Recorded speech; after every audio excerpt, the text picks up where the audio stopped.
ଆମ ଜୁଆଇଁ ପୁଅଟା ଯୋଗ୍ୟର ହେଲାନି। ଏମିତିକା ଜୁଆଇଁ କୋଉ ଝିଅ ମାନଙ୍କୁ ନ ମିଳୁ। ସମସ୍ତଙ୍କ ଘରେ ପାଟିତୁଣ୍ଡ ଝଗଡ଼ା ଅଛି। ଶେଷରେ ଜୁଆଇଁ ଏମିତି କରିବ ବୋଲି ମୋ ମନରେ ନଥିଲା। ଆଲୋ, ତା ବାପା ମା ତ ଠିକର ନାହାନ୍ତି।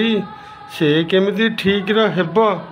ବଡ଼ ପୁଅ ବୋହୂକୁ ତ ଘରୁ କାଢ଼ିଦେଲେ, ଆଉ ସାନ ବୋହୂକୁ କେମିତି ରଖିଥାନ୍ତେ?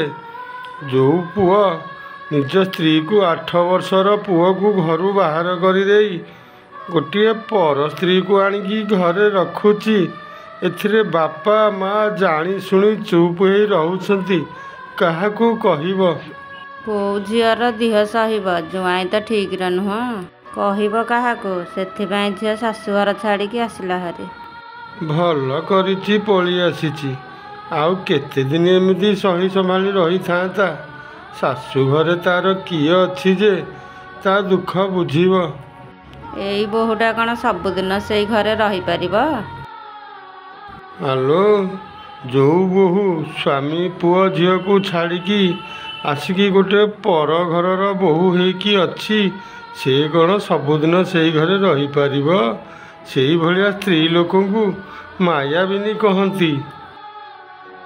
ଜୁଆଇଁ ପୁଅ ପଛରେ ଭୋଗିବ, ଆଉ ଭାବିଲା ଆସିକି ଶେଷରେ କିଛି ନଥବ, ସବୁ ସରିଯାଇଥିବ। ଏବେ ତ ଝିଅର ନାତିର ହଇରାଣ ହେଉଛନ୍ତି। ସେଇଭଳିଆ ଜୁଆଇଁ ଥିଲେ କେତେ, ନଥିଲେ କେତେ। ଝିଅର ଭାଗ୍ୟରେ ଯାହା ଲେଖା ଅଛି ସେଇଆ ଭୋଗିବ। ଝିଅ ଗୋଟେ କାମ ବୁଝିକି ଆସିଛି, ମାସକୁ 9,000 ଟଙ୍କା ମିଳିବ। କୋଉଠେଇ କି କାମ ବୁଝିଛି? ମେଡ଼ିସିନ ଦୋକାନରେ ରହିବ ବୋଲି ବୁଝିକି ଆଇଛି। ହଁ ହଉ, ପୁଅ ବୋହୂର ଘର। ଆଜି ନହେଲେ କାଲି ଭାଇ ଭାଉଜ ତାକୁ କହିବେ।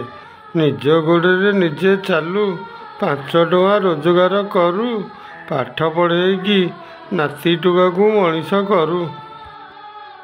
ବାପା ମା ପିଲାମାନଙ୍କୁ ଜନ୍ମ ଦେଇଛନ୍ତି, ହେଲେ ଭାଗ୍ୟ ଦେଇନାହାନ୍ତି। ହଁ ହଁ, ତମେ ଠିକ କଥା କହିଲ।